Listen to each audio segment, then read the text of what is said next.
सतनाम श्री वाहिगुरु साहिब जी। सवैया कर भीतर हेम भंडार परे, मुगता फल की गज पीठ अंबारी। जस चंद की उजियार चहूँ चक, नूतन है तन रोग निवारी। कर भीतर हेम भंडार परे।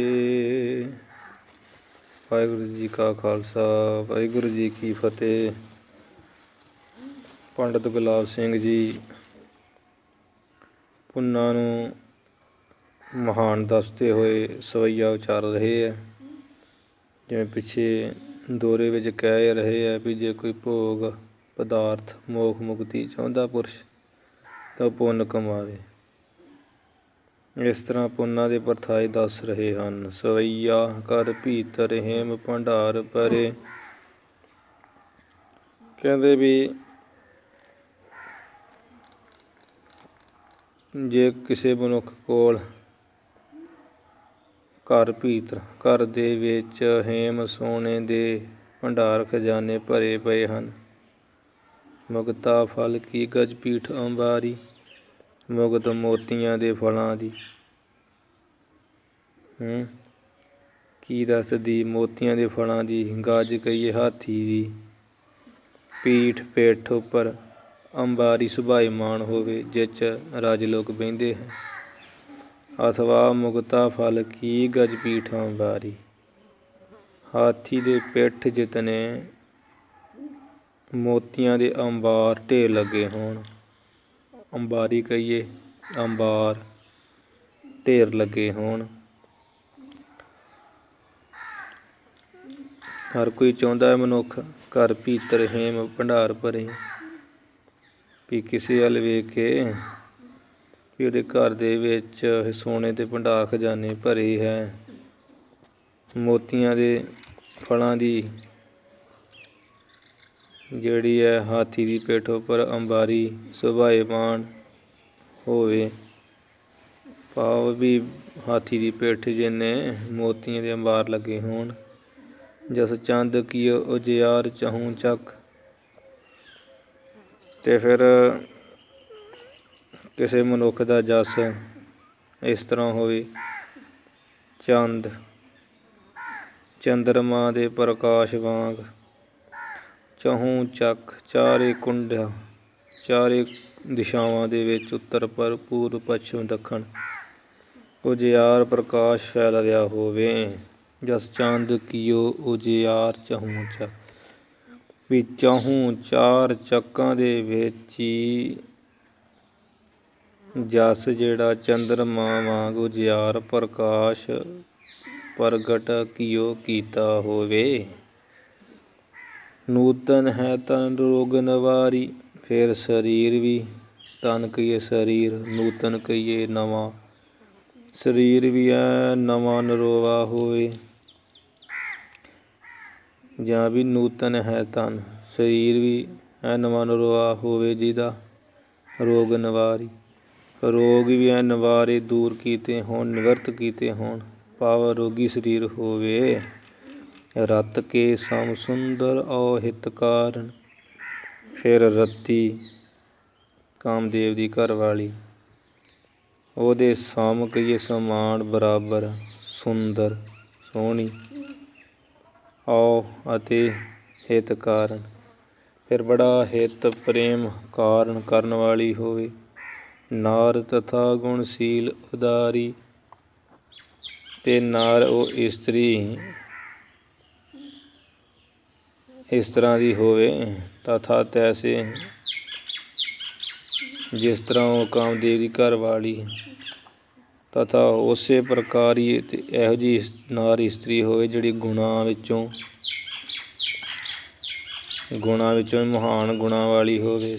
ਗੁਣਾਂ ਦੇ ਸਹਿਤ ਸੀਲ ਸੁਭਾਅ ਹੋਵੇ।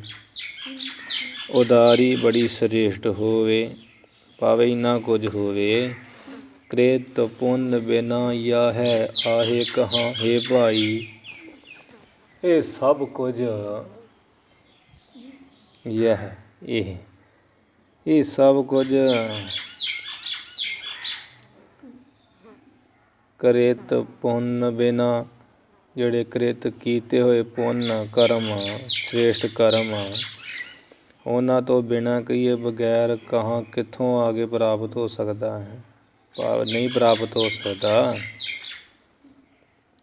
ਕ੍ਰਿਤ ਪੁੰਨ ਬਿਨਾ, ਜੇ ਪੁੰਨ ਸ੍ਰੇਸ਼ਟ ਕਿਰਤ ਕੀਤੇ ਨਹੀਂ ਹੈ, ਪੁੰਨ ਕੀਤੇ ਹੋਏ ਤੋਂ ਬਿਨਾਂ ਯਾ ਹੈ ਇਹ ਕੁਝ ਜਿਹੜੇ ਸੁੱਖ ਹੈ ਉੱਪਰ ਦੱਸੇ, ਆਹੇ ਕਹਾਂ ਕਿੱਥੋਂ ਭਾਈ ਹੈ, ਕਿੱਥੋਂ ਪ੍ਰਾਪਤ ਹੋ ਸਕਦੇ, ਭਾਵ ਨਹੀਂ ਪ੍ਰਾਪਤ ਹੋ ਸਕਦੇ। ਬਿਦ ਪੁੰਨਨ ਨੀਰ ਰਚੀ ਫੁਲਵਾੜੀ,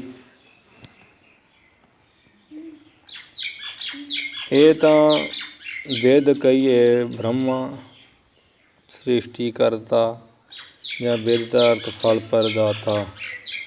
ਇਹ ਤਾਂ ਫਲ ਪ੍ਰਦਾਤਾ ਜੋ ਪ੍ਰਭੂ ਪਰਮੇਸ਼ਰ ਹੈ, ਉਸ ਨੇ ਪੁੰਨਾਂ ਦੇ ਜਿਹੜੇ ਪੁੰਨਾਂ ਦਾ ਨੀਰ ਜਿਹੜਾ ਪਾਣੀ ਉਹਦੇ ਨਾਲ ਇਹ ਸਾਰੇ ਸੁੱਖਾਂ ਦੀ ਜਿਹੜੀ ਫੁੱਲਵਾੜੀ ਬਗੀਚੀ ਹੈ, ਰਚੀ ਕਹੀਏ ਰਚਨਾ ਕੀਤੀ ਹੈ। ਉੱਪਰਲੇ ਜਿਹੜੇ ਸੁੱਖ ਹੈ ਨਾ, ਜਿਹੜਾ ਕੋਈ ਮਨੁੱਖ ਵੇਖ ਕੇ ਚਾਹਵੇ ਵੀ ਨਾ ਕੁਝ ਉਹਦੇ ਕੋਲ ਮੇਰੇ ਕੋਲ ਵੀ ਹੋਵੇ। ਮਹਾਰਾਜ ਕਹਿੰਦੇ ਪੰਡਿਤ ਗੁਲਾਬ ਸਿੰਘ ਜੀ ਵੀ ਕੀਤੇ ਪੁੰਨਾਂ ਤੋਂ ਬਿਨਾਂ ਕਿੱਥੋਂ ਪ੍ਰਾਪਤ ਹੋ ਸਕਦੇ। ਇਹ ਤਾਂ ਜਿਹੜੀ ਪਰਮੇਸ਼ਰ ਨੇ ਪੁੰਨਾਂ ਦੇ ਜਲ ਨਾਲ ਹੀ ਇਹ ਫੁਲਵਾੜੀ ਰਚੀ, ਜੇ ਪੁੰਨ ਕੀਤੇ ਹੋਣ ਇਹ ਫੁਲਵਾੜੀ ਪ੍ਰਫੁੱਲਤ ਹੁੰਦੀ ਹੈ। ਸਵਈਆ ਰੂਪ ਫਲੈ ਨਹਿ ਜੂਪ ਫਲੇ, ਅੱਗੇ ਕਹਿੰਦੇ ਆ ਵੀ ਕੀਤੇ ਹੋਏ ਜਿਹੜੇ ਪੁੰਨ ਉਹੀ ਉਹ ਫਲਦੇ ਆ, ਹੋਰ ਕੋਈ ਵੀ ਇਸ ਸੰਸਾਰ ਵਿੱਚ ਚੀਜ਼ ਨਹੀਂ ਫਲਦੀ। ਇਸ ਪੱਖ ਨਾਲ ਸਵਈਆ ਲਿਖ ਰਹੇ ਹੈ ਕਿ ਪੁੰਨ ਹੀ ਪ੍ਰਫੁੱਲਤ ਹੁੰਦੇ ਕੀਤੇ ਹੋਏ। ਰੂਪ ਫਲੈ ਨਹਿ ਜੂਪ ਫਲੈ, ਕਵੀ ਜੀ ਪੁੰਨਾਂ ਦੀ ਉਪਮਾ ਕਰਦੇ ਕਥਨ ਕਰਦੇ ਆ ਕਿ ਸੰਸਾਰ ਵਿੱਚ ਨਾ ਹੀ ਕਿਸੇ ਮਨੁੱਖ ਦਾ ਸੁੰਦਰ ਰੂਪ ਫਲੀਭੂਤ ਹੁੰਦਾ ਫਲਦਾ ਹੈ, ਕਿਉਂਕਿ ਸੁੰਦਰ ਰੂਪ ਵਾਲੇ ਐਸੇ ਬੇਅੰਤ ਮਨੁੱਖ ਜਿਨ੍ਹਾਂ ਵਿਚਾਰ ਰੋਟੀ ਨਹੀਂ ਨਸੀਬ ਹੁੰਦੀ। ਛੇਵੇਂ ਪਾਤਸ਼ਾਹ ਜੀ ਨੇ ਗਵਾਲੀਅਰ ਦੇ ਕਿਲ੍ਹੇ ਵਿੱਚੋਂ ਵੇਖੋ 52 ਰਾਜੇ ਜਿਹੜੇ ਉਮਰ ਭਰ ਦੇ ਕੈਦੀ ਪਕੜੇ ਹੋਏ ਸੀ, ਰੋਟੀ ਪਾਣੀ ਤੰਗ ਸੀ, ਉਹ ਸੋਹਣੇ ਸਨ ਅਤੇ ਉਹ ਛਡਾਏ ਸੀ। ਨਹਿ ਜੂਪ ਫਲੈ, ਨਾ ਹੀ ਜੂਆ ਫਲੀਭੂਤ ਹੁੰਦਾ ਫਲਦਾ ਹੈ, ਪ੍ਰਫੁੱਲਤ ਹੁੰਦਾ ਹੈ। ਜੇ ਇੱਕ ਦਿਨ ਕੋਈ ਧੇਲੀ ਜਿੱਤ ਵੀ ਲੈਂਦਾ ਹੈ ਤਾਂ ਅਗਲੇ ਦਿਨ ਉਹ ਹਵੇਲੀ ਹਾਰ ਜਾਂਦਾ, ਜਿੱਤੀ ਧੇਲੀ ਹਰਾਈ ਹਵੇਲੀ। ਪਾਂਡਵਾਂ ਨੇ ਇੱਕ ਜੂਆ ਖੇਡਿਆ ਸੀ ਨਾ, ਸਾਰਾ ਕੁਝ ਹੀ ਆਪਣਾ ਹਾਰ ਗਏ। ਜੇਕਰ ਕਹੋ ਕਿ ਕੈਰਵਾਂ ਨੂੰ ਜੂਆ ਫਲਿਆ ਹੈ, ਉਹ ਪਾਂਡਵਾਂ ਦਾ ਸਭ ਕੁਝ ਜਿੱਤ ਗਏ ਸਨ, ਤਾਂ ਉਹਨਾਂ ਦਾ ਵੀ ਬਾਅਦ ਵਿੱਚ ਕੁਝ ਨਹੀਂ ਰਿਹਾ ਨਾ। ਮਹਾਂਭਾਰਤ ਦਾ ਯੁੱਧ ਵੇਖੋ, 18 ਖੂਨੀ ਸੈਨਾ ਨਾਸ ਹੋ ਗਈ ਸੀ, ਕੈਰਵਾਂ ਵਿੱਚੋਂ ਕੋਈ ਵੀ ਜਿਉਂਦਾ ਨਾ ਰਿਹਾ। ਇਸ ਕਰਕੇ ਜੂਆ ਵੀ ਫਲਦਾ ਨਹੀਂ ਹੈ ਅਤੇ ਰੂਪ ਵੀ ਫਲਦਾ ਨਹੀਂ ਹੈ। ਕਈ ਸੁੰਦਰ ਰੂਪ ਵਾਲੇ, ਕਈ ਵੱਡੇ ਵੱਡੇ ਜੂਆ ਖੇਡਣ ਵਾਲੇ, ਜਨ ਮੰਗਤ ਭੀਖ ਫਿਰੈ ਜਗ ਮਾਹੀ, ਉਹ ਜਨ ਲੋਕ ਪੁਰਸ਼ ਜਗ ਮਾਹੀ। ਇਸ ਸੰਸਾਰ ਦੇ ਵਿੱਚ ਭੀਖ ਭਿਕਸ਼ਾ ਖੈਰਾਤ ਹੱਥ ਟੱਡ ਕੇ ਮੰਗਦੇ ਫਿਰਦੇ ਹਨ। ਰੂਪ ਫਲੈ ਨਹਿ ਜੂਪ ਫਲੈ, ਨਾ ਰੂਪ ਫਲਦਾ ਨਾ ਜੂਆ ਫਲਦਾ, ਅਤੇ ਲੋਕ ਇਹੋ ਜਿਹੇ ਜੂਆ ਖੇਡਣ ਵਾਲੇ ਰੂਪ ਵਾਲੇ ਮੰਗਦੇ ਹੋਏ ਭਿਖਿਆ ਸੰਸਾਰ ਵਿੱਚ ਫਿਰਦੇ ਹਨ, ਦੇਖੇ ਜਾਂਦੇ। ਚਾਤਰਤਾ ਪੁੱਜ ਕੋ ਬਲ ਜੋ, ਫਿਰ ਜੋ ਕਹੀਏ ਜਿਹੜੀ ਮਨੁੱਖਾਂ ਵਿੱਚ ਬੁੱਧੀ ਦੀ ਚਾਤਰਤਾ, ਚਲਾਕੀ, ਸਿਆਣਪ ਅਤੇ ਭੁਜ ਕੋ ਬਲ, ਅਤੇ ਜੋ ਭੁਜ ਬਾਹਾਂ ਡੰਡੇ ਵਾਂਗ ਸਖਤ, ਉਹਨਾਂ ਵਿੱਚ ਜਿਹੜਾ ਜ਼ੋਰ ਤਾਕਤ ਹੈ, ਬਲ ਦਾ ਅਰਥ ਜ਼ੋਰ ਤਾਕਤ ਹੈ। ਵਹਿ ਨਾਹੀ ਫਲੇ ਭਿਖੀਏ ਜਗ ਮਾਹੀ, ਵਹਿ ਕਹੀਏ ਉਹ ਵੀ, ਨਾਹੀ ਕਹੀਏ ਨਹੀਂ ਫਲਦੀ, ਉਹ ਵੀ ਨਹੀਂ ਫਲਦੀ। ਤਾਕਤ ਵੀ, ਚਲਾਕੀ ਵੀ ਨਹੀਂ ਫਲਦੀ, ਤਾਕਤ ਵੀ ਨਹੀਂ ਫਲਦੀ। ਇਹ ਤੁਸੀਂ ਇਹ ਲੋਕੋ ਭਿਖੀਏ ਜਗਮਈ ਸੰਸਾਰ ਵਿੱਚ ਦੇਖ ਲੈਣਾ ਕਰੋ ਜਾਂ ਦੇਖਦੇ ਹੀ ਹੋ, ਕਿਹੜੇ ਕਿਹੜੇ ਬਲੀ ਚਲੇ ਗਏ ਆ, ਕਿਹੜੇ ਕਿਹੜੇ ਚਲਾਕੀਆਂ ਵਾਲੇ ਮਾਰੇ ਗਏ। ਵੱਡੀਆਂ ਵੱਡੀਆਂ ਸਿਆਣਪ ਵਾਲੇ ਮਨੁੱਖ ਖਾਲੀ ਤੁਰੇ ਫਿਰਦੇ, ਬਾਹਾਂ 'ਚ ਅਨੰਤ ਬਲ ਹੈ ਵਾਲੇ ਮਨੁੱਖ ਵੀ ਕੈਦ ਹੋਏ ਦੇਖੇ ਜਾਂਦੇ ਆ। ਕਈ ਚੰਗੇ ਚੰਗੇ ਤਾਕਤਾਂ ਵਾਲੇ ਉਹ ਕਿਤੇ ਭਰਤੀ ਨਹੀਂ ਵੇਖ ਲਓ ਹੁੰਦੇ, ਮਾੜੇ ਮੋਟੇ ਹੋ ਜਾਂਦੇ ਫੌਜ ਦੀ ਭਰਤੀ ਵਾਸਤੇ। ਕਈ ਬੜੇ ਬੜੇ ਚਲਾਕ ਸਿਆਣੇ ਵਿਦਵਾਨ ਉੱਦਾਂ ਤੁਰੇ ਫਿਰਦੇ, ਜਿਹੜੇ ਕੋਈ ਉਹੋ ਜਿਹੇ ਚੰਗੇ ਚੰਗੇ ਸਥਾਨ ਮੱਲੀ ਬੈਠੇ ਆ ਕਥਾ ਕਰਨ ਦੇ। ਇਸ ਤਰ੍ਹਾਂ ਚਾਤਰਤਾ, ਬੁੱਧੀ ਦੀ ਚਲਾਕੀ, ਭੁਜ ਕੋ ਬਲ, ਬਾਹਾਂ ਦਾ ਜੋ ਬਲ ਤੇਜ ਜ਼ੋਰ, ਵਹਿ ਨ ਫਲੇ, ਉਹ ਵੀ ਨਹੀਂ ਫਲਦਾ ਦੇਖਿਆ। ਭਿਖੀਏ ਦੇਖਿਆ ਜਾਂਦਾ ਸੰਸਾਰ ਵਿੱਚ, ਜਾਂ ਭਿਖੀਏ ਜਗਮਈ ਸੰਸਾਰ ਵਿੱਚ ਭਿਖੀਏ ਦੇਖ ਲੈਣਾ ਕਰੋ। ਮੂਰਖ ਕਾਤਰ ਚਾਤਰ ਵੀਰ, ਮੂਰਖ ਚਾਤਰ ਕਾਤਰ ਵੀਰ। ਬੜੇ ਬੜੇ ਜਿਹੜੇ ਚਾਤਰ ਹੈ, ਚਲਾਕ, ਚਾਤਰ ਛਾਤਰ ਚਤਰ ਚਲਾਕ, ਉਹ ਮਨੁੱਖ ਮੂਰਖ ਬੇਸਮਝ ਮਨੁੱਖਾਂ ਦੇ ਘਰ ਨੌਕਰ ਬਣੀ ਫਿਰਦੇ ਹਨ। ਠੀਕ ਹੈ। ਅਤੇ ਬੜੇ ਬੜੇ ਜਿਹੜੇ ਵੀਰ ਬਹਾਦਰ ਸੂਰਮੇ, ਉਹ ਮਨੁੱਖ ਕਾਤਰ ਡਰਬੋਕ ਮਨੁੱਖਾਂ ਦੇ ਪਾਣੀ ਭਰਦੇ ਫਿਰਦੇ ਹਨ ਵਿਚਾਰੇ।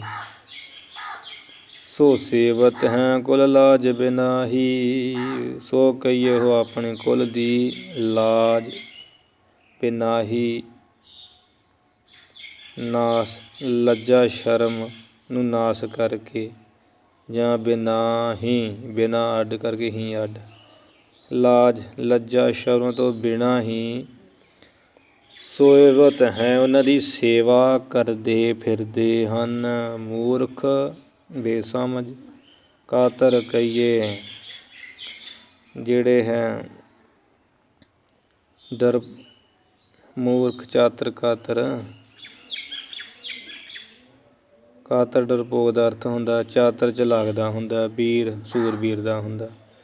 ਇਹ ਮੂਰਖ ਜਿਹੜੇ ਲੋਕ ਹੈ ਉਹਨਾਂ ਦੀ ਬੜੇ ਬੜੇ ਚਾਤਰ ਜਿਹੜੇ ਹੈ ਉਹ ਨੌਕਰੀ ਕਰਦੇ ਫਿਰਦੇ ਹੈ, ਮੂਰਖ ਬਣੇ ਫਿਰਦੇ, ਆਪ ਵੀ ਉਹ ਮੂਰਖ ਹੋਏ। ਅਤੇ ਵੀਰ ਕਾਤਰ ਸੂਰਬੀਰ ਜਿਹੜੇ ਉਹ ਕਾਤਰ ਡਰਪੋਕਾਂ ਦਾ ਪਾਣੀ ਭਰਦੇ ਫਿਰਦੇ ਹਨ। ਸੋ ਸੇਵਤ ਹੈ ਕੁਲ ਲਾਜ ਬਿਨਾਹੀ, ਕੁਲ ਦੀ ਲੱਜਿਆ ਛੱਡ ਕੇ, ਸੂਰਬੀਰਤਾ ਛੱਡ ਕੇ, ਉਹਨੂੰ ਨਾਸ ਕਰਕੇ ਆਪਣੀ ਕੁਲ ਦੀ ਲੱਜਿਆ ਨੂੰ, ਅਤੇ ਉਹਨਾਂ ਸੇਵਤ ਹੈ ਸੇਵਾ ਕਰਦੇ ਹਨ। ਔਰ ਫਲੈ ਨਹਿ ਕੋ ਜਗ ਮੈਂ, ਕਵੀ ਜੀ ਦਾ ਕਹਿਣ ਦਾ ਮਕਸਦ ਇਸ ਲਈ ਹੈ ਭਾਈ, ਇਹ ਜਿਹੜਾ ਸੰਸਾਰ ਹੈ ਮੈਂ ਕਹੀਏ ਵਿੱਚ, ਇਹ ਸੰਸਾਰ ਦੇ ਵਿੱਚ ਔਰ ਫਲਨ ਹੈ, ਹੋਰ ਕੋਈ ਵੀ ਚੀਜ਼ ਨਹੀਂ ਫਲਦੀ। ਕ੍ਰਿਤ ਪੁੰਨ ਫਲੈ ਧਰੁਮ ਜਿਉ ਰਿਤ ਮਾਹੀ, ਬਸ ਮਨੁੱਖ ਦੇ ਜਿਹੜੇ ਕ੍ਰਿਤ ਕੀਤੇ ਹੋਏ ਪੁੰਨ ਹੈ ਉਹੀਓ ਇਸ ਸੰਸਾਰ ਦੇ ਅੰਦਰ ਫਲੇ ਫਲੀ ਭੂਤ ਹੁੰਦੇ ਫਲਦੇ ਹਨ। ਧਰੁਮ ਜਿਉ ਰਿਤ ਮਾਹੀ, ਜਿਵੇਂ ਬਸੰਤ ਰੁੱਤ ਵਿੱਚ ਧਰੁਮ ਕਹੀਏ ਬ੍ਰਿਛ ਪ੍ਰਫੁੱਲਤ ਹੁੰਦੇ ਆ, ਜਾਂ ਜਿਹੜੇ ਬ੍ਰਿਛ ਵੀ ਜਿਹੜੀ ਰੁੱਤ ਵਿੱਚ ਫਲਦੇ ਉਹ ਉਸੇ ਵਿੱਚ ਹੀ ਫਲਦੇ ਹਨ। ਸਵਈਆ ਜੋ ਜਨ ਸੇਵਤ ਪਾਦ ਬਲੀ, ਜਿਹੜੇ ਮਨੁੱਖ, ਜੋ ਦਾ ਅਰਥ ਜਿਹੜੇ ਮਨੁੱਖਾਂ ਦੇ ਭਾਵ ਰਾਜਿਆਂ ਦੇ ਪਾਦ, ਜਿਹੜੇ ਚਰਨਾਂ ਨੂੰ ਵੱਡੇ ਵੱਡੇ ਬਲਵਾਨ ਸੂਰਮੇ ਸੇਵਦੇ ਸਨ, ਅਤੇ ਸਮੇਂ ਦੇ ਬਦਲਦੇ ਹਾਲਾਤਾਂ ਨਾਲ ਉਹੀ ਰਾਜੇ ਲੋਕ ਜਨ ਭ੍ਰਿਤ ਭਏ ਭਿਖੀਏ ਜਗ ਮਾਹੀ, ਜਗ ਮਾਹੀ ਇਸ ਸੰਸਾਰ ਦੇ ਵਿੱਚ ਭ੍ਰਿਤ ਕਹੀਏ ਨੌਕਰ ਹੋਏ ਦੇਖੇ ਜਾਂਦੇ ਹਨ। ਵੇਖ ਲਓ ਪਾਂਡਵਾਂ ਕੋਲ ਰਾਜ ਭਾਗ ਸੀ, ਜਦੋਂ ਜੂਏ ਵਿੱਚ ਸਭ ਕੁਝ ਹੀ ਹਾਰ ਗਏ ਤਾਂ ਜੰਗਲਾਂ ਵਿੱਚ ਦੁੱਖ ਭੋਗਦੇ ਹੋਏ 1 ਸਾਲ ਵਿਰਾਟ ਰਾਜ ਦੇ ਕੋਲ ਨੌਕਰ ਬਣੇ, ਕ੍ਰੀਚਕ ਵਰਗੇ ਸ਼ੈਤਾਨੀਆਂ ਕਰਦੇ ਰਹੇ ਦ੍ਰੋਪਦੀ ਮਾਤਾ ਨਾਲ, ਕੀ ਹਾਲ ਹੋ ਗਿਆ। ਜਿਹੜੇ ਮਨੁੱਖ ਜੋ ਜਨ, ਜਿਹੜੇ ਮਨੁੱਖਾਂ ਦੇ ਰਾਜਿਆਂ ਦੇ ਸੇਵਤ ਪਾਦ ਭਰੀ। ਉਹਨਾਂ ਦੇ ਪਾਦ ਚਰਨਾਂ ਨੂੰ ਬੜੇ ਬੜੇ ਵੱਡੇ ਬਲੀ ਸੂਰਮੇ ਸੇਵਦੇ ਸਨ, ਸੇਵਾ ਕਰਦੇ ਸਨ। ਸਮੇਂ ਦੇ ਐਸੇ ਹਾਲਾਤ ਹੋ ਗਏ ਜੂਏ ਖੇਡਣੇ ਕਰਕੇ। ਵੇਖ ਲਓ, ਜਨ ਪ੍ਰੇਤ ਪਏ ਵਿਖੀਏ ਜਗ ਮੈਂ। ਸੰਸਾਰ ਵਿੱਚ ਇਸ ਤਰ੍ਹਾਂ ਜਨ ਲੋਕਾਂ ਦੇ ਪ੍ਰੇਤ ਨੌਕਰ ਹੋਏ, ਭਏ ਦਾ ਅਰਥ ਹੋਏ ਦੇਖੇ ਗਏ ਜਾਂ ਦੇਖੇ ਜਾਂਦੇ ਹਨ ਜਾਂ ਦੇਖੇ ਜਾਣਗੇ। ਤੇ ਜਨ ਪੁੰਨ ਪ੍ਰਭਾਵ ਕੋ ਪਾਏ। ਉਹੀ ਤੇ ਜਨ, ਤੇ ਦਾ ਅਰਥ ਉਹੀ, ਜਨ ਦਾ ਅਰਥ ਮਨੁੱਖ। ਉਹੀ ਮਨੁੱਖ ਪੁੰਨ ਪ੍ਰਭਾਵ ਕੋ ਪਾਏ, ਪੁੰਨਾਂ ਦੇ ਪ੍ਰਭਾਵ ਨੂੰ ਪਾਏ, ਪ੍ਰਾਪਤ ਕਰਕੇ ਸੋ ਫਿਰ ਦੁਬਾਰਾ ਸੋ ਭੂਪ ਪਏ ਭਵ ਮੰਡਲ ਮਾਹੀ। ਭਵ ਮੰਡਲ ਸੰਸਾਰ ਮੰਡਲ ਦੇ ਵਿੱਚ ਭੂਪ ਭਏ ਉਹ ਰਾਜੇ ਹੋ ਗਏ। ਇਵੇਂ ਪਾਂਡਵਾਂ ਨਾਲ ਹੋਇਆ ਸੀ ਨਾ, ਜਦੋਂ ਕ੍ਰਿਸ਼ਨ ਭਗਵਾਨ ਨੇ ਕੌਰਵ ਦੇ ਪਾਂਡਵਾਂ ਦੀ ਸੁਲ੍ਹਾ ਕਰਾਉਣ ਲਈ ਕੌਰਵਾਂ ਦੇ ਰਾਜੇ ਦੁਰਯੋਧਨ ਨੂੰ ਜਾ ਕੇ ਕਿਹਾ, ਧ੍ਰਿਤਰਾਸ਼ਟਰ ਦੇ ਲੜਕੇ ਨੂੰ, ਵੀ ਤੂੰ ਇਹਨਾਂ ਨੂੰ 5 ਪਿੰਡਾਂ ਦਾ ਰਾਜ ਭਾਗ ਦੇ ਦੇ। ਤਾਂ ਉਹਨੇ ਕੋਰਾ ਜਾ ਦਿੱਤਾ ਕਿ ਭਗਵਾਨ ਜੀ 5 ਪਿੰਡਾਂ ਦੀ ਗੱਲ ਕਰਦੇ ਹੋ, ਮੈਂ ਤਾਂ ਸੂਈ ਦੇ ਨੱਕੇ ਜਿੰਨੀ ਥਾਂ ਵੀ ਨਹੀਂ ਦੇਣੀ ਇਹਨਾਂ ਨੂੰ। ਅਤੇ ਵੇਖ ਲਓ ਬਾਅਦ ਵਿੱਚ ਮਹਾਂਭਾਰਤ ਦਾ ਯੁੱਧ ਹੋਇਆ, ਦੁਰਯੋਧਨ ਆਪਣੇ ਭਰਾਵਾਂ ਸਮੇਤ ਮਾਰਿਆ ਗਿਆ। ਤਦੋਂ ਫਿਰ ਉਹ ਪਾਂਡਵ ਰਾਜ ਭਾਗ ਦੇ ਮਾਲਕ ਬਣੇ। ਕਵੀ ਜਿੱਥੇ ਉਹ ਗੱਲ ਕਹਿ ਰਹੇ, ਜਿਹੜੇ ਕਹਿੰਦੇ ਸੀ ਮੇਰੀ ਕੈਰੋਂ ਕਰਤੇ ਦੁਰਯੋਧਨ ਸੇ ਭਾਈ, 12 ਜੋਜਨ ਸ਼ਤ ਝਲੇ ਥਾ ਦੇਹੀ ਗਿਰਜ ਨਾ ਖਾਈ। ਇਹ ਜੀ ਹਾਲਤ ਨਹੀਂ ਹੋ ਗਈ ਸੀ। ਉਹ ਜਿਹੜੇ ਦਾਸ ਹੋਏ ਵਿਰਾਟ ਵਰਗੇ ਰਾਜੇ ਦੇ ਪਾਂਡਵ ਜਾ ਕੇ, ਫਿਰ ਉਹੀਓ ਪਾਂਡਵ ਪੁੰਨਾਂ ਦੇ ਪ੍ਰਭਾਵ ਨੂੰ ਪਾ ਕੇ ਸੰਸਾਰ ਮੰਡਲ ਦੇ ਵਿੱਚ ਸੋ ਭੂਪ ਪਏ ਰਾਜੇ ਹੋ ਗਏ। ਇਸ ਤਰ੍ਹਾਂ ਹੋ ਜਾਂਦਾ ਹੈ, ਸਾਰੀ ਪੁੰਨਾਂ ਦੀ ਪ੍ਰਭਾਵ ਦੀ ਗੱਲ ਹੈ। ਪੁੰਨ ਗਏ ਨਰ ਭੀਖ ਗਏ। ਜਦੋਂ ਮਨੁੱਖਾਂ ਦੇ ਕੋਲੋਂ ਪੁੰਨ ਕਰਮ ਗਏ, ਚਲੇ ਗਏ, ਨਾਸ ਹੋ ਗਏ, ਤਦੋਂ ਉਹੀ ਮਨੁੱਖ ਨਰ ਭੀਖ, ਉਹੀ ਮਨੁੱਖ ਭੀਖ ਇਹ ਭਿਕਸ਼ਾ ਗਏ ਗ੍ਰਹਿਣ ਕਰਨ ਲੱਗ ਪਏ। ਭਾਵ ਉਹਨਾਂ ਵੱਡੇ ਵੱਡੇ ਰਾਜੇ ਨੂੰ ਭਿੱਖਾ ਮੰਗਣੀ ਪਈ। ਗੋਪੀ ਚੰਦ, ਭਰਥਰ ਵਰਗਿਆਂ ਨੂੰ। ਉਹ ਪੁੰਨਾਂ ਦਾ ਗੇੜ ਸੀ ਨਾ, ਰਾਜੇ ਸੀ, ਫਿਰ ਬਦਲ ਕੇ ਜੋਗੀ ਬਣ ਗਏ ਅਤੇ ਭਿੱਖਿਆ ਗ੍ਰਹਿਣ ਕਰਨੀ ਪਈ। ਹਰ ਭਿੱਛਕ ਭੂਪ ਭਏ ਜਗ ਭਵ ਮਾਹੀ। ਹਰ ਕਹੀਏ ਅਤੇ ਜਦੋਂ ਪੁੰਨ ਇਕੱਠੇ ਹੋ ਗਏ, ਤਦੋਂ ਉਹੀ ਭਿੱਛਕ ਜਿਹੜੇ ਭਿਖਾਰੀ, ਭਿੱਖਿਆ ਮੰਗਣ ਵਾਲੇ, ਭਿੱਖਿਆ ਮੰਗ ਕੇ ਭੋਜਨ ਕਰਨ ਵਾਲੇ, ਦੁਬਾਰਾ ਇਸ ਸੰਸਾਰ ਭਾਵ ਸੰਸਾਰ ਦੇ ਵਿੱਚ ਭੂਪ ਪਏ ਰਾਜੇ ਬਣ ਗਏ। ਰੱਬ ਦੀ ਗਤੀਵਿਧੀ ਹੈ, ਮਿਤ ਮਰਿਆਦਾ ਹੈ। ਔਰ ਫਲੇ ਨਹਿ ਕੋ ਜਗ ਮੈਂ ਕ੍ਰਿਤ ਪੁੰਨ ਫਲੇ। ਇੱਥੇ ਵਿਸ਼ਰਾਮ। ਇਸ ਲਈ ਹੈ ਭਾਈ, ਔਰ ਫਲੇ ਨਹਿ ਕੋ ਜਗ ਮੈਂ, ਇੱਥੇ ਵਿਸ਼ਰਾਮ ਲੱਗਦਾ। ਹੋਰ ਇਸ ਲਈ ਹੈ ਭਾਈ ਅਰਥ ਵਾਸਤੇ, ਔਰ ਫਲੇ ਨਹਿ ਕੋ ਜਗ ਮੈਂ, ਇਸ ਲਈ ਹੈ ਭਾਈ ਇਹ ਸੰਸਾਰ ਦੇ ਵਿੱਚ ਔਰ ਹੋਰ ਕੋਈ ਵੀ ਚੀਜ਼ ਨਹੀਂ ਫਲੀਭੂਤ ਹੁੰਦੀ ਫਲ ਦੀ। ਕ੍ਰਿਤ ਪੁੰਨ ਫਲੇ, ਸਿਰਫ ਮਨੁੱਖ ਦੇ ਕੀਤੇ ਹੋਏ ਪੁੰਨ ਕਰਮ ਹੀ ਇਹ ਸੰਸਾਰ ਦੇ ਵਿੱਚ ਫਲਦੇ ਹਨ। ਧਰੁਮ ਜਿਉ ਰਿਤ ਮਾਹੀ, ਜਿਵੇਂ ਧਰੁਮ ਬ੍ਰਿਛ ਰਿਤ ਬਸੰਤ ਰੁੱਤ ਦੇ ਵਿੱਚ ਪ੍ਰਫੁੱਲਤ ਹੁੰਦੀ ਹੈ। ਸਾਰੀ ਬਨਸਪਤੀ ਹੀ ਬਸੰਤ ਰੁੱਤ ਦੇ ਵਿੱਚ ਪ੍ਰਫੁੱਲਤ ਹੁੰਦੀ ਹੈ। ਸਵਈਆ ਦੇਸ ਫਲੇ ਨ ਵਿਦੇਸ ਫਲੇ। ਹੁਣ ਕਹਿੰਦੇ ਆ ਕਈ ਹੁਣ ਕਮਾਈ ਕਰਨ ਦੇਸ਼ਾਂ 'ਚ ਜਾਂਦੇ ਹੈ। ਮਹਾਰਾਜ ਵੀ ਕਹਿੰਦੇ ਹੈ, ਸੁਖ ਨਾਹੀ ਬਹੁਤੈ ਧਨ ਖਾਟੇ, ਸੁਖ ਨਾਹੀ ਬਹੁ ਦੇਸ ਕਮਾਏ, ਸੁਖ ਨਾਹੀ ਪੇਖੈ ਨਿਰਤ ਨਾਟੇ। ਮਹਾਰਾਜ ਸੁੱਖ ਹੈ ਕਿੱਥੇ? ਸਰਬ ਸੁੱਖਾਂ ਹਰ ਹਰ ਗੁਣ ਗਾਏ। ਸਾਰੇ ਸੁੱਖ ਪਰਮੇਸ਼ਰ ਦੇ ਨਾਮ ਗੁਣ ਗਾਉਣ 'ਚ ਹੀ ਹੈ। ਅਤੇ ਇੱਥੇ ਪੁੰਨਾਂ ਦੇ ਸਿਧਾਂਤ ਨਾਲ ਕਵੀ ਜੀ ਕਹਿੰਦੇ ਹੈ, ਦੇਸ ਫਲੇ ਨਹਿ ਵਿਦੇਸ ਫਲੇ। ਕਹਿੰਦੇ ਆਪਣੇ ਕੀਤੇ ਜਿਹੜੇ ਸ੍ਰੇਸ਼ਟ ਕਰਮ ਉਹਨਾਂ ਤੋਂ ਬਿਨਾਂ ਜੇ ਸ੍ਰੇਸ਼ਟ ਕਰਮ ਨਹੀਂ ਨਾ ਕੀਤੇ, ਨਾ ਤਾਂ ਭਾਈ ਦੇਸ਼ ਵਿੱਚ ਕਮਾਇਆ ਹੀ ਫਲਦਾ ਹੈ, ਆਪਣੇ ਇਲਾਕੇ ਵਿੱਚ ਹੀ, ਦੇਸ਼ ਆਪਣੇ ਇਲਾਕੇ ਵਿੱਚ ਹੀ ਜਾਂ ਆਪਣੇ ਦੇਸ਼ ਵਿੱਚ ਹੀ ਨਹੀਂ ਫਲਦਾ ਕੀਤਾ ਹੋਇਆ ਕੁਝ, ਨਾ ਵਿਦੇਸ਼ ਫਲੇ। ਨਾ ਹੀ ਉਹ ਵਿਦੇਸ਼ ਵਿੱਚ ਕੀਤਾ ਹੋਇਆ ਕੰਮ ਫਲਦਾ, ਨਾ ਵਿਦੇਸ਼ ਜਾਇਆ ਹੀ ਫਲੀਭੂਤ ਹੁੰਦਾ। ਵਿਦੇਸ਼ ਹੁੰਦਾ ਪਰਾਇਆ ਦੇਸ਼, ਅਮੈਰੀਕਾ ਕੈਨੇਡਾ ਤੱਕ ਕਈ ਵਿਚਾਰੇ ਮੁੜ ਆਉਂਦੇ ਆ ਨਾ, ਭਾਵ ਨਾ ਆਪਣੇ ਦੇਸ਼ ਵਿੱਚ ਕੋਈ ਤਰੱਕੀ ਮਿਲਦੀ, ਨਾ ਵਿਦੇਸ਼ ਵਿੱਚ ਜਾ ਕੁਝ ਹਾਸਲ ਹੁੰਦਾ ਹੈ। ਇਹ ਜਿਹੀ ਹਾਲਤ ਹੋ ਜਾਂਦੀ। ਕੱਛ ਪੂਰਬ ਉੱਤਰ ਮੂੰਹ ਫਲ ਨਾਹੀਂ।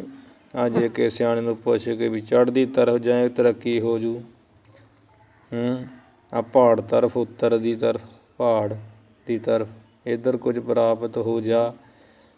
ਕਵੀ ਜੀ ਲਿਖਦੇ ਹੈ, ਫਿਰ ਵੀ ਪੂਰਬ ਉੱਤਰ ਦਿਸ਼ਾਵਾਂ ਦੇ ਮੋਹ ਕਹੀਏ ਵਿੱਚ ਜਾ ਕੇ ਵੀ ਕੁਛ ਫਲ ਪ੍ਰਾਪਤ ਨਹੀਂ ਹੁੰਦਾ ਹੈ। ਬਿਨ ਕਰਮਾਂ ਤੋਂ ਕੁਝ ਨਹੀਂ ਪ੍ਰਾਪਤ ਹੁੰਦਾ ਹੈ। ਦੱਖਣ ਪੱਛਮ ਮਾਹੇ ਨਹੀਂ ਫਲ। ਚਲੋ ਕਿਸੇ ਨੇ ਕਿਹਾ ਦੱਖਣ 'ਚ ਬਹੁਤ ਪੈਸਾ, ਉੱਥੇ ਚਲੇ ਜਾਓ, ਪੱਛਮ 'ਚ ਬੜਾ, ਉੱਧਰ ਚਲੇ ਜਾਓ। ਕਹਿੰਦੇ ਦੱਖਣ ਅਤੇ ਪੱਛਮ ਦਿਸ਼ਾ ਦੇ ਵਿੱਚ ਵੀ ਜੇ ਚਲੇ ਜਾਈਏ ਨਹੀਂ ਫਲ, ਉੱਥੇ ਵੀ ਕੋਈ ਫਲ ਪ੍ਰਾਪਤ ਨਹੀਂ ਹੁੰਦਾ। ਨਾਹੀਂ ਅਹੇ ਸਰਤਾ ਤਟ ਮਾਹੀ। ਚਲੋ ਉੱਥੇ ਨਹੀਂ, ਤੁਸੀਂ ਸਰਤਾ ਜਿਹੜੀਆਂ ਨਦੀਆਂ ਉਹਨਾਂ ਦੇ ਤਟ ਕਿਨਾਰਿਆਂ ਦੇ ਵਿੱਚ ਚਲੇ ਜਾਓ, ਉੱਥੋਂ ਜੋ ਪ੍ਰਾਪਤ। ਕਹਿੰਦੇ ਨਾਹੇ ਅਹੇ ਨਦੀਆਂ, ਸਰਤਾ ਨਦੀਆਂ ਤਟ ਕਿਨਾਰੇ ਮਾਹੀ ਵਿੱਚ, ਨਦੀਆਂ ਦੇ ਕਿਨਾਰਿਆਂ ਵਿੱਚ ਵੀ ਕੋਈ ਫਲ ਪ੍ਰਾਪਤ ਨਹੀਂ ਅਹੇ ਕਹੀਏ ਹੈ। ਬੈਠਣ ਨਾਹੀਂ ਫਲੇ ਜਗ ਮੈਂ। ਫਿਰ ਸੰਸਾਰ ਦੇ ਵਿੱਚ ਜੇ ਕੋਈ ਇੱਕ ਜਗ੍ਹਾ 'ਤੇ ਬੈਠਾ ਰਹੇ, ਚਲੋ ਵੀ ਇੱਥੇ ਬੈਠੇ ਰਹੀਏ, ਇੱਕ ਜਗ੍ਹਾ 'ਤੇ ਬੈਠਣਾ ਇਸ ਸੰਸਾਰ ਵਿੱਚ, ਬੈਠੇ ਨਾ ਹੀ ਫਲੇ ਜਗ ਮੈਂ। ਸੰਸਾਰ ਵਿੱਚ ਬੈਠਣ ਦੀ ਇੱਕ ਥਾਂ ਨਾ ਹੀ ਫਲੇ, ਤਾਂ ਵੀ ਕੋਈ ਫਲ ਪ੍ਰਾਪਤ ਨਹੀਂ ਹੁੰਦਾ। ਨਾ ਜਾਂ ਬੈਠਣਾ ਇੱਕ ਥਾਂ 'ਤੇ ਤਾਂ ਵੀ ਫਲੀਭੂਤ ਨਹੀਂ ਹੁੰਦਾ। ਹਰ ਨਾਹੀ ਫਲੇ ਰਟਣੋ ਜਗ ਮਾਹੀ। ਔਰ ਕਹੀਏ ਅਤੇ ਜੇਕਰ ਕੋਈ ਇਸ ਜਗ੍ਹਾ, ਇੱਕ ਜਗ੍ਹਾ ਛੱਡ ਕੇ ਜਗ ਮਾਹੀ ਇਹ ਸੰਸਾਰ ਦੇ ਵਿੱਚ ਰਟਣਾ ਕਰਨਾ ਸ਼ੁਰੂ ਕਰ ਦੇ, ਤੁਰੀ ਫਿਰੀ ਜਾਵੇ, ਕਦੀ ਕਿਤੇ ਕਦੀ ਕਿਤੇ, ਨਾ ਹੀ ਫਲੇ ਤਾਂ ਵੀ ਕੋਈ ਫਲ ਪ੍ਰਾਪਤ ਨਹੀਂ ਹੁੰਦਾ। ਔਰ ਫਲੇ ਨਹਿ ਕੋ ਜਗ ਮੈਂ। ਕਵੀ ਜੀ ਕਥਨ ਕਰਦੇ ਹੈ, ਇਸ ਲਈ ਹੈ ਭਾਈ ਜਗ ਮੈਂ ਸੰਸਾਰ ਦੇ ਵਿੱਚ ਔਰ ਹੋਰ ਕੋਈ ਵੀ ਚੀਜ਼ ਫਲਦੀ ਨਹੀਂ ਹੈ, ਫਲ ਪ੍ਰਾਪਤ ਹੁੰਦਾ ਨਹੀਂ ਹੈ ਸੰਸਾਰ ਦੇ ਵਿੱਚ। ਕੁਝ ਵੀ ਪ੍ਰਫੁੱਲਤ ਨਹੀਂ ਹੁੰਦਾ, ਫਲਦਾ ਨਹੀਂ ਹੈ, ਫਿਰ ਫਲੀਭੂਤ ਹੁੰਦਾ ਕੀ ਹੈ। ਕਹਿੰਦੇ ਹੈ ਕ੍ਰਿਤ ਪੁੰਨ ਫਲੇ ਦਰੁਮ ਜਿਉ ਰਿਤ ਮਾਹੀ।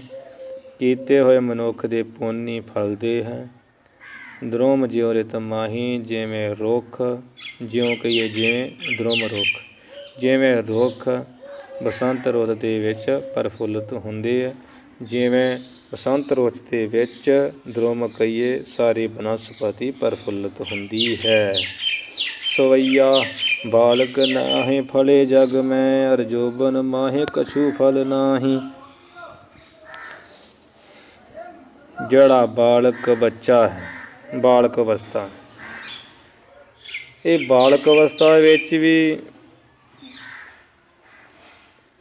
ਬਾਲਕ ਅਵਸਥਾ ਹੁੰਦਿਆਂ ਹੋਇਆਂ ਵੀ ਇਸ ਸੰਸਾਰ ਦੇ ਵਿੱਚ ਨਹੀਂ ਫਲਦਾ ਹੈ।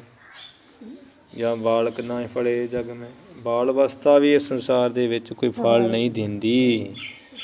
ਚਲੋ ਵੀ ਬਾਲਕ ਅਵਸਥਾ ਵਿੱਚ ਕੁਝ ਮਿਲ ਜੂ, ਗੱਲ ਸਾਰੀ ਕਰਮਾਂ ਦੀ ਹੈ, ਪੁੰਨਾਂ ਦੀ। ਹਰ ਜੋਬਨ ਮਾਹੇ ਕਛੂ ਫਲ ਨਾਹੀਂ। ਜਵਾਨੀ ਦੀ ਅਵਸਥਾ ਵਿੱਚ ਵੀ ਕੁਝ ਵੀ ਫਲ ਨਹੀਂ ਹੈ। ਜਵਾਨੀ ਵੀ ਕੋਈ ਫਲੀ ਭੂਤ ਨਹੀਂ ਹੁੰਦੀ ਹੈ, ਨਾ ਬਾਲਕ ਅਵਸਥਾ ਫਲੀ ਭੂਤ ਹੁੰਦੀ ਹੈ। ਬਾਲਕ ਨਾਹੀਂ ਫਲੇ ਜਗ ਮੈਂ, ਭਾਵ ਬਾਲ ਅਵਸਥਾ ਵੀ ਜਗ ਮੈਂ ਸੰਸਾਰ ਦੇ ਵਿੱਚ ਕੋਈ ਫਲ ਨਹੀਂ ਦਿੰਦੀ। ਔਰ ਜੋਬਨ ਮਾਹੇ ਕਛੂ ਫਲ ਨਾਹੀਂ। ਅਤੇ ਜਿਹੜੀ ਜਵਾਨੀ ਦੀ ਅਵਸਥਾ ਹੈ ਨਾ, ਇਸ ਮਾਹੇ ਦੇ ਵਿੱਚ ਵੀ ਕੁਝ ਫਲ, ਕਛੂ ਦਾ ਅਰਥ ਕੁਝ ਫਲ ਨਾਹੀਂ ਨਹੀਂ ਹੈ। ਜਾਰਠ ਜਾਠਰ ਜਾਰਠ ਕਹੀਦਾ ਵਡੇਪੇ ਨੂੰ। ਜਾਰਠ ਨਾਹੀਂ ਫਲੇ ਜਗ ਮੈਂ। ਫਿਰ ਚਲੋ ਵੀ ਵਡੇਪੇ ਅਵਸਥਾ ਸੁੱਖ ਆ ਜੋ ਕਈ ਚਾਹੁੰਦੇ ਹੈ, ਕਹਿੰਦੇ ਹੀ ਹੈ ਨਾ ਬੱਚੇ ਨੂੰ ਕਿ ਚਲੋ ਜਵਾਨ ਹੋ ਸੁੱਖ ਆਊ, ਕਹਿੰਦੇ ਸੁੱਖ ਦੇ ਵਿੱਚ ਵੀ ਫਲ ਨਹੀਂ ਹੈ, ਕੋਈ ਸੁੱਖ ਨਹੀਂ ਹੈ। ਜਾਰਠ ਨਾਹੀਂ ਫਲੇ ਜਗ ਮੈਂ, ਵਡੇਪੇ 'ਚ ਚਲੋ ਫਲ ਹੋ ਜੂ ਕੋਈ ਪ੍ਰਾਪਤ, ਕਹਿੰਦੇ ਨਹੀਂ, ਵਡੇਪਾ ਅਵਸਥਾ ਵੀ ਜਗ ਮੈਂ ਇਹ ਸੰਸਾਰ ਵਿੱਚ ਫਲ ਨਹੀਂ ਦਿੰਦਾ ਹੈ। ਵਡੇਪੇ ਦੀ ਅਵਸਥਾ ਵੀ ਜਗ ਮੈਂ ਸੰਸਾਰ ਦੇ ਵਿੱਚ ਫਲੇ ਕਹੀਏ ਨਹੀਂ ਫਲਦੀ। ਸਗੋਂ ਵਡੇਪੇ ਵਿੱਚ ਤੇ ਕਈ ਵਾਰ ਆਪਣੇ ਧੀਆਂ ਪੁੱਤਰੀ ਅਪਮਾਨ ਕਰਦੇ, ਪੱਤ ਲੱਥੀ ਕਰਦੇ, ਬਹਿ ਜਾ ਬੁੜਿਆ ਤੂੰ ਕੀ ਰੌਲਾ ਪਾਇਆ, ਸਗੋਂ ਬੁਰਾ ਹੀ ਹਾਲ ਹੁੰਦਾ ਹੈ। ਔਰ ਬਾਂਧਵ ਨਾਹੀਂ ਫਲੇ ਜਗ ਮਾਹੀ। ਫਿਰ ਇਸ ਸੰਸਾਰ ਦੇ ਵਿੱਚ ਜਿਹੜੇ ਬਾਂਧਵ ਰਿਸ਼ਤੇਦਾਰ ਸੰਬੰਧੀ ਭਾਈਚਾਰਾ ਆਦਿਕ ਨਾਹੀਂ ਫਲੇ, ਉਹ ਵੀ ਕੋਈ ਫਲਦੇ ਨਹੀਂ, ਫਲ ਦਿੰਦੇ ਨਹੀਂ ਹਨ। ਮੀਤ ਫਲੈ ਨਹਿ ਨੀਤ ਫਲੇ। ਚਲੋ ਮਿੱਤਰ ਫਲਦੇ ਹੋਣਗੇ, ਕਵੀ ਜੀ ਕਹਿੰਦੇ ਨਹੀਂ ਭਾਈ, ਨਾ ਹੀ ਬਹੁਤੇ ਮਿੱਤਰ ਫਲਦੇ, ਉਹ ਵੀ ਫਲ ਨਹੀਂ ਕੋਈ ਦਿੰਦੇ। ਨਹਿ ਨੀਤ ਫਲੇ। ਚਲੋ ਰਾਜਨੀਤੀ ਕਰ ਲੈਂਦੇ ਹਾਂ, ਕਹਿੰਦੇ ਰਾਜਨੀਤੀ ਪੜੀ ਹੋਈ ਇਹ ਵੀ ਨਹੀਂ ਫਲੇ ਕਹੀਏ ਫਲਦੀ, ਇਹ ਵੀ ਕੁਝ ਫਲ ਨਹੀਂ ਦਿੰਦੀ ਹੈ। ਕੁਲ ਰੀਤ ਫਲੇ ਪਵ ਮੈਂ ਕਹੋ ਕਾਹੀਂ। ਰਾਜਨੀਤੀ ਵੀ ਰਾਜਨੀਤੀ ਪੜ੍ਹ ਲੈਣੇ, ਪਰ ਨਹੀਂ ਵੇਖ ਲਓ ਕਈ ਅੰਗਰੇਜ਼ੀ, ਫਾਰਸੀ, ਸੰਸਕ੍ਰਿਤ ਆਦਿਕ ਪੜ੍ਹਨ ਵਾਲੇ ਵਿਚਾਰੇ ਲੂਣ ਤੇਲ ਵੇਚਦੇ ਫਿਰਦੇ, ਬੁਰਾ ਹਾਲ, ਫੈਕਟਰੀਆਂ 'ਚ ਕੰਮ ਕਰਦੇ ਫਿਰਦੇ। ਸਗੋਂ ਜਿਹੜੇ ਉੱਲੂ ਪੱਠੇ ਜੇ ਉਹ ਚੰਗੀਆਂ ਨੌਕਰੀਆਂ ਕਰਦੇ, ਸੁਪਰਵਾਈਜ਼ਰ, ਸੁਪਰਡੈਂਟ, ਕਈ ਕੁਝ ਬਣੇ ਫਿਰਦੇ ਹਨ। ਕੁਲ ਰੀਤ ਫਲੈ ਪਵ ਮੈਂ ਕਹੋ ਕਾਹੀਂ। ਚਲੋ ਕੁਲ ਦੀ ਰੀਤੀ ਕਿਤੇ ਫਲ ਜੂਗੀ, ਪਰ ਕਵੀ ਜੀ ਕਹਿੰਦੇ ਨਾ, ਕਹੋ ਦਾ ਇੱਥੋਂ ਅਰਥ ਚੁੱਕਣਾ। ਕਹੋ ਦੱਸੋ ਕਿ ਆਪਣੀ ਜਿਹੜੀ ਕੁਲ ਦੀ ਭਾਈ ਰੀਤੀ ਹੈ, ਭਾਵ ਮੈਂ ਉਹ ਸੰਸਾਰ ਵਿੱਚ ਕਾਹੀਂ ਕਿੱਥੇ ਫਲੇਗੀ। ਕੁਲ ਦੀ ਜਿਹੜੀ ਰੀਤੀ ਹੈ ਫਲੇ ਭਾਵ ਮੈਂ ਵੀ ਇਹ ਤਾਂ ਫਲ ਜੂਗੀ ਨਾ ਸੰਸਾਰ ਵਿੱਚ। ਕਹਿੰਦੇ ਕਹੋ ਦੱਸੋ ਕਾਹੀਂ ਕਿੱਥੇ ਭਾਈ ਇਹ ਕੁਲ ਦੀ ਰੀਤੀ ਫਲੇਗੀ ਸੰਸਾਰ ਵਿੱਚ, ਭਾਵ ਇਹ ਵੀ ਨਹੀਂ ਫਲੇਗੀ। ਫਿਰ ਕੀ ਫਲਦਾ ਹੈ। ਔਰ ਫਲ ਨਹਿ ਕੋ ਜਗ ਮੈਂ। ਹੇ ਭਾਈ ਇਸ ਲਈ ਇਹ ਜਿਹੜਾ ਸੰਸਾਰ ਹੈ ਨਾ, ਸੰਸਾਰ ਵਿੱਚ ਹੋਰ ਕੋਈ ਵੀ ਫਲੀ ਭੂਤ ਨਹੀਂ ਹੁੰਦਾ, ਕੋਈ ਵੀ ਚੀਜ਼ ਫਲਦੀ ਨਹੀਂ ਹੈ। ਫਿਰ ਫਲਦਾ ਕੀ ਹੈ। ਪੰਡਿਤ ਮਹਾਰਾਜ ਜੀ ਕਹਿੰਦੇ ਹੈ, ਕ੍ਰਿਤ ਪੁੰਨ ਫਲੇ ਦਰੁਮ ਜਿਉ ਰਿਤ ਮਾਹੀ। ਸਿਰਫ ਤੇ ਸਿਰਫ ਕ੍ਰਿਤ ਕੀਤੇ ਹੋਏ ਮਨੁੱਖ ਦੇ ਪੁੰਨ ਕਰਮ ਸ੍ਰੇਸ਼ਟ ਫਲ, ਪੁੰਨ ਕਰਮ ਇਹੀਓ ਫਲਦੇ ਹਨ। ਕਿਵੇਂ। ਦਰੁਮ ਜਿਉ ਰਿਤ ਮਾਹੀ, ਜਿਵੇਂ ਬਸੰਤ ਰੁੱਤ ਦੇ ਵਿੱਚ ਦਰੁਮ ਬਨਸਪਤੀ, ਦਰੁਮ ਬ੍ਰਿਸ਼ ਫਲੀਭੂਤ ਪ੍ਰਫੁੱਲਤ ਹੁੰਦੇ ਹਨ। ਸਵਈਆ